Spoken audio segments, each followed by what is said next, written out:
My name is Kale Moreno, and I had a plan. It was not a complicated plan. I had practiced it for exactly 43 days. I had written the words in my journal, then crossed them out, then rewritten them in a different color. I had stood in front of my bathroom mirror every morning, with a toothbrush in my hand, mouthing the words silently like they were a prayer. I had played the whole scene in my head so many times that by the time the actual day arrived, I almost believed it would go smoothly.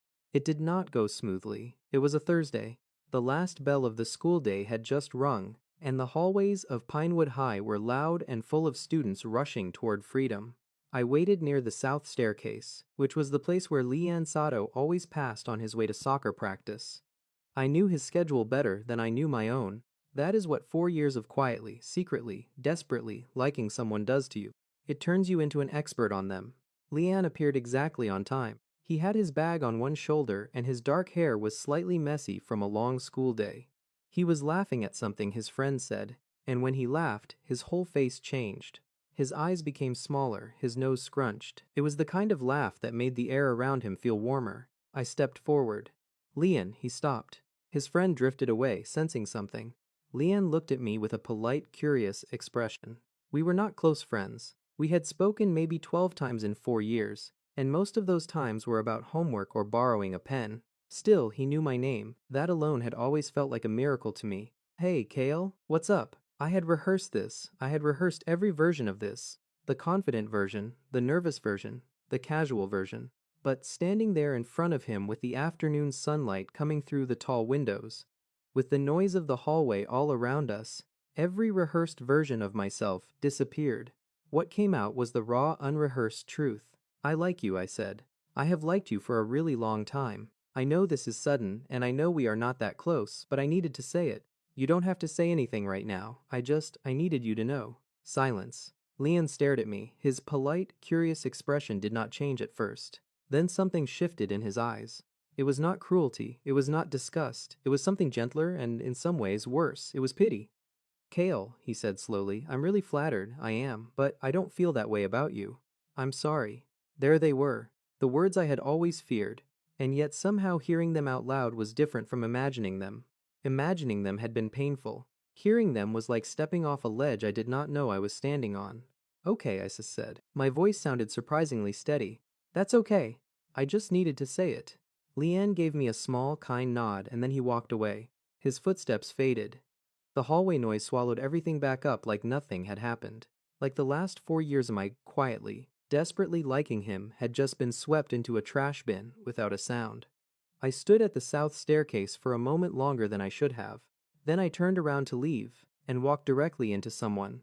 I stumbled back. Strong hands grabbed my arms before I could fall. I looked up, expecting a stranger, and found a face that was somehow familiar and somehow not. He was taller than Leon, broader. He had the same dark hair, but worn shorter on the sides. His jaw was sharper. His eyes were different, not warm and laughing like Leon's, but calm and dark and watching. He was wearing a plain white shirt and carrying a motorcycle helmet under one arm. He was looking at me with an expression I could not read. You good? His voice was low and even. Yes, I said quickly. Sorry. I wasn't watching where I was going. I noticed. There was a pause. He was still holding my arms. I realized this and stepped back. He let go. I'm Rael, he said. Leon's brother. My chest did something strange. I had heard Leon mention a brother once or twice, always briefly, always with a complicated expression. Older brother, university student. I had never seen him before. Rael Sato looked at me for one more second, then looked in the direction Leon had walked. Something moved across his face, something quick and unreadable. Then he looked back at me. You should get home, he said. It was not unkind, it was just direct. I nodded, I walked away. I did not look back. But for some reason, the whole walk home, I kept thinking about the way his hands had felt on my arms. Steady, like he had caught people before and knew exactly how much grip was needed. I told myself it meant nothing. I was already very good at lying to myself. I spent the next 3 days avoiding the south staircase. Actually, I spent the next 3 days avoiding most of the school. I ate lunch in the library. I took the long route to every class. I kept my headphones in even when there was no music playing, because headphones are the universal signal for "do not speak to me," and right now that signal was the only armor I had. Rena, my best friend since 6th grade, saw through it immediately. She sat down across from me at the library table on Friday afternoon and pulled out one of my earphones without asking. "Tell me," she said. "Nothing happened," I said. "KL Moreno, I have known you for 6 years. You are eating a rice ball in the corner of a library on a Friday afternoon with the face of someone whose dog just died. Tell me." So I told her. When I finished, Rena was quiet for a moment. Then she reached across the table and put her hand over mine. "I'm sorry," she said. "That must have hurt a lot." "It's fine," I said. "Stop saying it's fine when it's not fine." "I don't know what else to say." Rena squeezed my hand. "Say it hurt. You liked him for 4 years, Kale. You're allowed to say it hurt." I looked down at the table. My throat felt tight. "It hurt," I said quietly. "Good," she said. "Now we can actually deal with it." The weekend passed slowly. I cleaned my room, which I only do when my brain is messy and my hands need something to do. I reorganized my bookshelf. I deleted the notes in my journal that were about Leanne, not all of them, but the ones that felt embarrassing now. The ones that said things like, "He looked at me today and I think he almost smiled at me," specifically. By Monday, I felt less like a wound and more like a healing bruise. Still tender, but functional. And then, on Monday afternoon, I saw Rael again. He was parked on the street outside the school on his motorcycle. He was not doing anything dramatic. He was just sitting there, helmet resting on the seat beside him, looking at his phone. He was wearing a dark jacket. He looked completely out of place in front of a high school, and completely unbothered about it. I would have walked past without stopping. I genuinely intended to. But he looked up. Our eyes met. He gave a small nod, the kind that meant, "I see you," without meaning anything more than that. I nodded back. I kept walking. "Hey." I stopped. I turned. Rael had put his phone away and was looking at me with that same unreadable calm. "Are you okay?" he said. "From the other day." I blinked. "I'm fine. You said that fast. I'm practiced at it." Something in his expression shifted. It wasn't quite a smile, but it was the shadow of one. "I'm waiting for Leon," he said. "He forgot his cleats." Again, every other week." He paused. "He's forgetful." I didn't know what to say to that. I stood there on the pavement with my bag on my back, squinting a little in the afternoon sun, and waited for him to say something else, or for me to find an excuse to leave. "You were brave," Rael said. I looked at him. "What you did," he said, saying it out loud. "That takes something." My chest felt strange. "It didn't work out." "That's not what I said." He looked at me steadily. "I said it took something. That's separate from the outcome." I stared at him. I didn't know Leon's brother at all. I had met him for approximately 45 seconds 3 days ago. And yet standing here, he had just said the one thing no one else had said to me, not even Rena, who loved me, and it had landed somewhere deep and important. "Thank you," I said. "I meant it." Rael nodded once. And then Leon came bursting through the school doors with his cleats in one hand, and his bag half open, already yelling something about practice running late. He stopped when he saw me. A flicker of something, maybe awkwardness, crossed his face. "Oh, hey, Kale." "Hey," I said, easy and clean because I had decided I was not going to be strange about this. Leon turned to Rael. "You waited. You didn't have to." "I know," Rael said. He picked up his helmet. Leon glanced between me and Rael, curious. "You two know each other?" "We bumped into each other," I said. Rael put his helmet on. He didn't add anything. Leon shrugged with the easy carelessness of someone who does not notice things deeply, and climbed onto the back of the motorcycle. Rael started the engine. Before he pulled away, he turned his head, just slightly, just enough, and looked at me one more time. Then they were gone. I stood on the pavement for a long moment after. Brave, he had called me. Nobody had ever called me brave before. 2 weeks later, I made a mistake. Not a dramatic mistake, not the kind people write songs about. Just the small, ordinary kind. I fell asleep in the school library after a free period and woke up to a dark sky and an empty building. The library closed at 6. I had clearly slept past 6. My phone was dead. The lights were on emergency mode. The main doors were locked. I was locked inside Pinewood High. I spent 5 minutes trying every door I could find. Ground floor, locked. Side entrance by the gym, locked. The emergency exit had an alarm, which I was not brave enough to trigger. I climbed to the second floor, thinking I could maybe signal someone from a window, and found that every window that opened was on the third floor, in the hallway that led to the rooftop access door. The rooftop was technically off limits to students, but the door was not actually locked. Everyone knew this. It was just technically off limits. There is a difference. I pushed it open and stepped outside. The roof was flat and open, with a low wall around the edge. The evening sky was dark blue and heavy, and the first thing I felt was wind. The city below was lit up and moving. I went to the edge and looked down. There were students and parents leaving the sports field across the street from the late evening soccer practice. If I called out loudly enough, someone might hear me. If I waved, someone might see me. I was standing there doing exactly this, waving both arms like a human emergency signal. When the rooftop door opened behind me, I spun around. Rael Sato stood in the doorway. He was in the same dark jacket. He had a small backpack over one shoulder. He looked at me with an expression that was somewhere between surprised and amused. "Why are you on the roof?" he said. "Why are you on the roof?" I said. "I come here sometimes when I visit Lian and practice runs long." He paused. "There's a coffee machine up here that nobody knows about." He nodded toward a small utility alcove I had not noticed. "Why are you on the roof?" I got locked in. A beat. "The whole building?" "Yes, the whole building." Another beat. Then the shadow of that not quite smell again. "You," he said, "have remarkable luck." "Thank you," I said miserably. Rael walked to the alcove, retrieved 2 cups from the coffee machine like it was perfectly normal to find a high school student trapped on a rooftop, and brought one to me. I took it because I did not know what else to do. We stood at the edge of the roof together. The wind was picking up. "I'll call the caretaker," Rael said. "He owes me from a thing last semester." "Don't ask." He pulled out his phone and made a short, quiet call. When he hung up, he said, "15 minutes. Okay." I held the coffee with both hands. "Thank you." "You say thank you a lot. You keep doing things that deserve it." He looked at me. I looked at the city below. Then it started raining. Not a gentle rain. Not the polite cinematic kind that falls soft and slow. It was a proper sudden downpour, the kind that goes from zero to soaking in about 30 seconds. We both made the same decision at the same time and ran for the utility alcove, which had a small overhang. We pressed against the wall under it, shoulder to shoulder, and watched the rain absolutely flood the rooftop.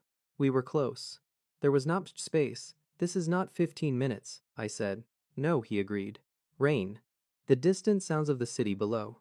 His shoulder was warm against mine through his jacket. "Can I ask you something?" I said. "You can ask." "What do you think about when you come up here?" He was quiet for a moment. Not the kind of quiet that means he isn't going to answer. The kind that means he is actually thinking about it. "Mostly nothing," he said. "That's why I come. My brain is loud. Up here it gets quieter." I turned to look at him. In the dim light of the alcove, with the rain coming down in sheets in front of us, his face was different, less guarded, more tired. "Your brain is loud?" I said. I wouldn't have expected that. He seemed like someone who had always been calm. "Constantly," he said. We stood there in the rain noise and the dark, and for some reason it was the most comfortable I had felt with another person in weeks. The caretaker's text came 11 minutes later. Rael guided me back through the building, which he seemed to know surprisingly well. At the front door, the caretaker, an older man who clearly had a complicated history with Rael, let me out with a grumble. I stood on the wet pavement outside. Rael stood at the door. "Get home safe," he said. "I will." I looked at him. "What were you going to think about tonight?" "On the roof, before I ruined it." He looked at me for a long moment. "I don't know yet," he said. The door closed. I walked home in the rain. I realized I had forgotten to ask for his number. I also realized, somewhere between the school gate and my front door, that I had not thought about Lian once the entire evening. That felt significant. I wasn't sure how yet. I saw Rael 3 more times over the next 2 weeks. Once at the convenience store near school, where we were both reaching for the same flavor of chips. Once when he came to pick up Lian after a game I happened to be watching with Rena. Once when I was walking home late and his motorcycle pulled up beside me and he said, without any preamble, "It's dark, I'll drop you." I got on the motorcycle. Rena, when I told her, stared at me. "You got on a stranger's motorcycle." "He's not a stranger. You've spoken to him 4 times. 5 now." Kale, I know.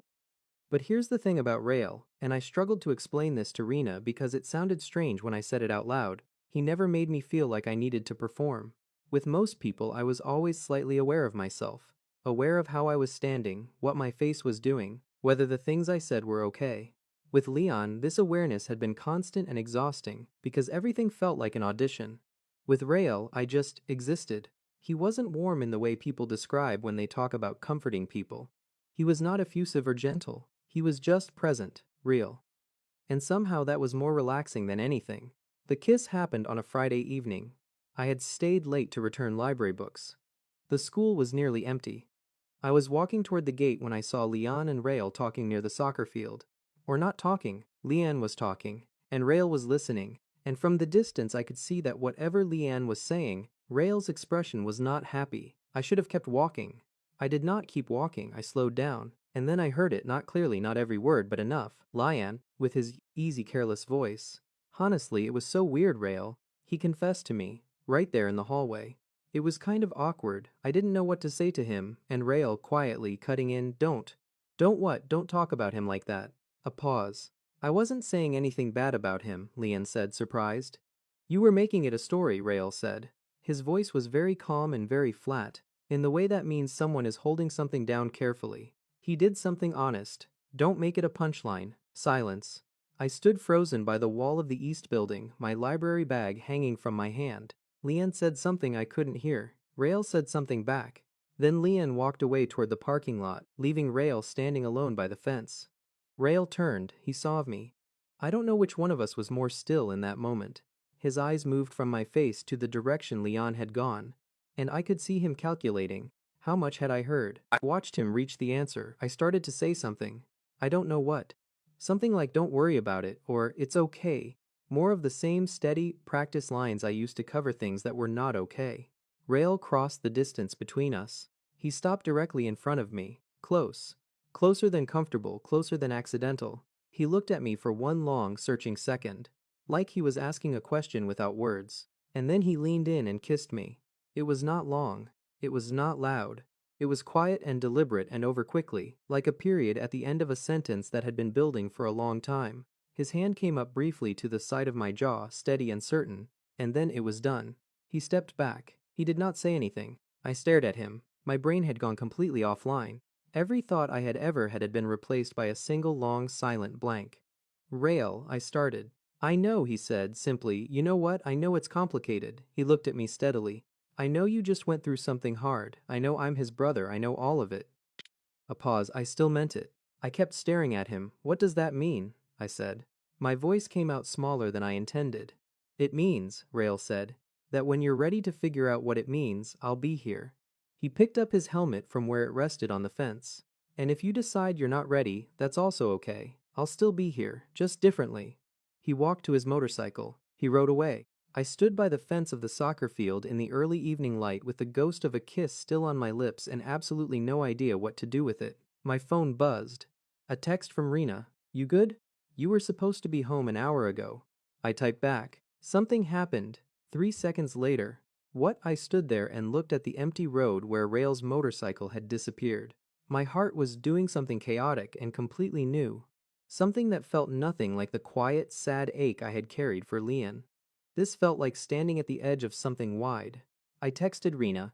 I'll tell you everything. Don't freak out. She immediately sent 12 question marks. I started walking home.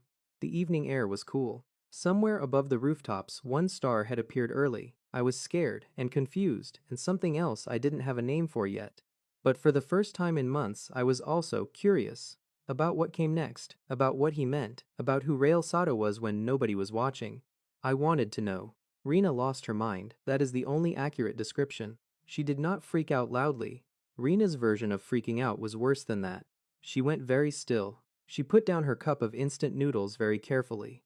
She looked at me across the small table in her bedroom with the expression of someone doing extremely rapid mathematics. Leon's brother, she said, yes. Rael, who you have seen a total of 6 times. 5 before this, 6 including when he kissed you. Yes. She picked up her noodles, put them down again. Kale, she said. The situation is insane, I know. You confessed to a boy, he rejected you. His brother watched it happen and then proceeded to, over the course of 2 weeks, show up your convenience store, offer you chips, drive you home on a motorcycle, defend your honor to his own brother, and then kiss you against a fence. By the fence, not against it. That is not the important detail. I know, I said. I know it sounds insane. It doesn't just sound insane. She leaned forward. It is insane and also, she paused. A little bit amazing. I looked at her. Is it? I said quietly. How do you feel? Actually, not the practiced answer. I thought about it honestly. Scared, I said.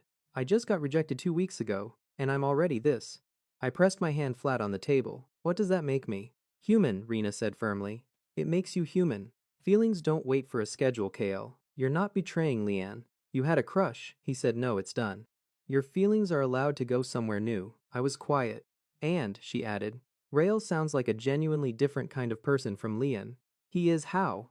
I thought about it carefully because it was important to get the words right. Leon is the kind of person the whole room looks at, I said. He's warm and loud and easy to love from a distance. Rael is the kind of person who makes you feel like you're the whole room. Rena stared at me.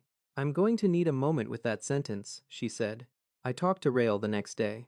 I messaged him. He had given me his number from that one motorcycle ride. I had saved it under the name Rael, Lion's brother, which now felt deeply embarrassing, and said, "Can we talk?" His reply came 12 minutes later. Park near the school. 6? I went to the park. He was already there when I arrived, sitting on the back of a bench with his feet on the seat, watching some pigeons fight over a piece of bread. He glanced up when I came. He did not smile, but his eyes were alert. I sat on the bench properly, next to where his feet were. "I've been thinking," I said, "okay, about what you said. That if I'm not ready, you'll still be here, yes. I want to know, why me?" I looked up at him. "Genuinely, you barely know me." Rael was quiet for a moment. The pigeons won their battle. One fat one claimed the bread. "I've seen you 3 times before that day," he said. "At the staircase when you confessed. At the school gate. On the rooftop." He paused. "Every time I saw you, you were in some kind of situation, and every time after a moment, you just adjusted. You didn't collapse. You didn't make it dramatic. You just absorbed it and kept going." I blinked. "That's not strength, that's just habit." "Maybe," he said, "but it looked like strength from where I was standing." I looked at him for a long time. "You're a strange person," I said. "I've been told. I mean it kindly, I know." We sat in the park for another hour. We talked. Or, more accurately, I talked, and he asked questions. Not many, but each one precise and real. The kind that made me think before I answered. I told him about my family, my plans after graduation, the reason I started keeping a journal. He told me almost nothing about himself, but he listened in a way that felt more present than most people's talking. When I finally stood to leave, I said, "Your turn next time." He raised an eyebrow. "I talked the whole time," I said. "Next time, you talk." He considered this. "Okay," he said. "Is there going to be a next time?" I asked. He looked at me, that calm, dark, certain look. "Yes," he said, simply. I walked home with the word yes sitting in my chest like a warm coal. But that night, lying in bed, a different thought surfaced. Leanne. What would Leanne think? Did he know? Would it matter? The three of us were tangled now in a knot I had not planned and did not know how to undo. And underneath that, the question that kept me awake longest, was this real? Or was Rael just a rebound, a warm body that appeared at the right time when I was hurting? I did not know the answer, and I was afraid to find out. 3 weeks of quiet. 3 weeks of park benches and rooftop coffee and long conversations where I talked and Rael listened, and slowly, he started talking back. He told me he studied architecture at the university. He told me their parents had divorced when he was 14 and Leon was 10, and Rael had spent years quietly managing things, so Leon wouldn't feel the weight of it. He told me his brain was loud because he never stopped thinking about whether he was doing enough. I asked, "Enough for who?" He said, "Everyone, I think." "Mostly Leon," I asked. "What about for yourself?" He went quiet. "Then I'm working on that." I thought about him differently after that. Not as someone calm and certain, but as someone who had taught himself to look calm and certain so that other people could be okay. Someone who held everyone else steady and had never really asked to be held in return. I thought about this a lot. Then Leon found out. It was not dramatic the way it happened. Leanne saw Rael drop me off outside my apartment building. That was all. Just the motorcycle and Rael and me climbing off, and the 2-second pause before I went inside. Leanne said nothing that night. But the next morning at school, he came to find me. He found me at the south staircase. Same place as the confession, which felt like the universe had a dark sense of humor, and he said carefully, "Are you and my brother something?" I looked at him. For the first time in 6 weeks, I looked at Leon Sato and felt nothing except care, plain, friendly care. Like looking at someone you used to have a crush on and finally seeing them as just a person. "I don't know yet," I said, "but maybe." Leanne was quiet. His expression was complicated. I couldn't quite read it. "He's not." Tried again. "Rael is different from me. He doesn't." Another stop. "I know," I said. "Do you?" "I'm starting to," I said. Leon looked at me for a long moment, and then something in his face shifted. The complicated expression softened into something that was almost relief. "He doesn't let people in easily," Leon said quietly. "Like almost never. If he's with you." He shook his head slowly. "I just want to know you know that. It means something. When it's Rael." My chest did that wide open thing again. "I know," I said, quieter. Leon nodded once. He didn't look jealous or angry, just serious, like a person delivering something important. Okay, he said, and walked away. That evening I messaged Rael. Then, how did it go? Me fine, actually. He said something about you, Rael. What me? He said when you let someone in, it means something. No reply for 4 minutes. Then, he's right 3 words. But they landed in my chest and stayed there. I stared at my phone screen for a long time. I typed back. I'm not scared anymore. The reply came seconds. Good, I should have known things were going too well. 2 days after the Leon conversation, I made a mistake. Not a big one, objectively, but the kind that cuts because it touches something old and sore. Rael had a final project presentation at university. He had mentioned it once, briefly. The kind of mention that meant it mattered, but he didn't want to make a big deal about it. I asked when it was. He said Thursday. I said I'd come. He said carefully, you don't have to. I said I want to. He said, okay. Thursday came. I had every intention of going. I had even looked up the building on the university campus, which required some detective work since Rael had not given me details, just the name of his faculty. I was planning to leave school early. Then Rena had a crisis, not a small one, the kind that involved her mother saying things that cut deep, and Rena calling me from a bathroom stall, crying in that quiet, shaking way she almost never cried. I went to her. Of course I went to her. There was no version of that moment where I did not go to her. I missed the presentation. I texted Rael. I'm so sorry. Rena needed me. I'll explain. No reply. An hour later. It's fine. It was not fine. I knew it was not fine because Rael, when things were actually fine, did not say it's fine. He just said nothing, or he said what was true. The words it's fine were the words of someone swallowing something down. I texted, I know it's not. Can we talk? Nothing. I called. It rang out. I spent that night in an anxious spiral I hadn't felt in weeks. Rena, calmer by then, noticed and told me to go find him. I said I didn't know where he was. She said, you know all his places. She was right. I went to the rooftop. He was there, sitting against the utility alcove with a coffee cup and a set of rolled blueprints beside him. He looked up when the door opened. He did not tell me to leave. That felt like something. I sat down a few feet away from him. I'm sorry, I said. He looked out at the city. You had a reason. I did, but it still matters. You worked hard on that, and I said I'd be there. A long silence. You know what the stupid part is? He said finally. He was still looking at the city. I told myself not to count on it. I never count on things. Counting on things leads to. He stopped. To what? To this. He gestured vaguely. To sitting on a rooftop feeling like an idiot. I turned to face him fully. Rael, look at me. He looked at me. His eyes were tired. Not angry, just tired in the way of someone who has been disappointed by things for a long time. You're not an idiot, I said. And wanting someone to show up for you is not a mistake. It's not counting on too much. It's just human. He was very still. You do this for everyone, I said. You show up, you catch people, you defend them without being asked. And I think somewhere you decided that needing people to show up for you was. I searched for the word. Too much to ask. Something shifted in his face. Very subtle, very real. I'm going to show up, I said. I missed this one and I'm sorry. But I'm going to show up, Rael. You have to let me. The city hummed below us. The wind came through steady and cold. He looked at me for a long, long moment. I'm still annoyed, he said. I know, and I accept the apology. Okay. He shifted over slightly on the ground, just enough to make space beside him. I moved and sat close. Our shoulders touched. We sat in the dark on the roof with the city spread out below us and said nothing else for a while. But the nothing felt different now. It felt like something healing. 6 weeks later, standing outside a cafe on a Saturday afternoon, I tried to explain what love felt like to someone who had never felt it the way I now understood it. The someone was a first-year kid from my school. I'd found him crying near the lockers after his own confession had gone badly, and I'd sat with him for 20 minutes. And he'd asked, with red eyes and a tired voice, does it ever stop hurting? I thought about it honestly. The hurt from that, I said. Yes, eventually. It gets quieter. And then, I said, if you're lucky, something else comes along, something you didn't plan for. And it feels completely different from what you thought love was supposed to feel like. Different how?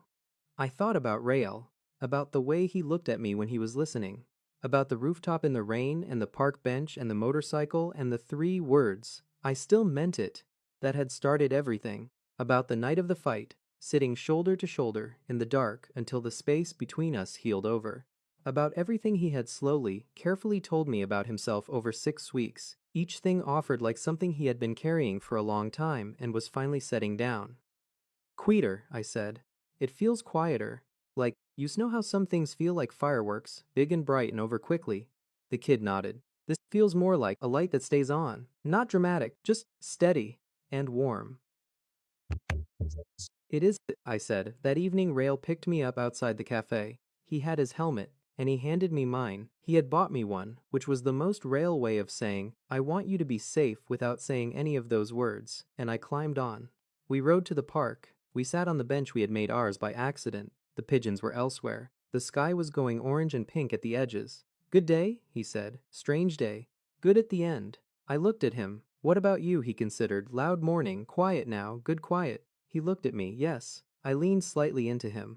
His arm came around my shoulders like it had been doing that for years. Easy, no announcement, just present.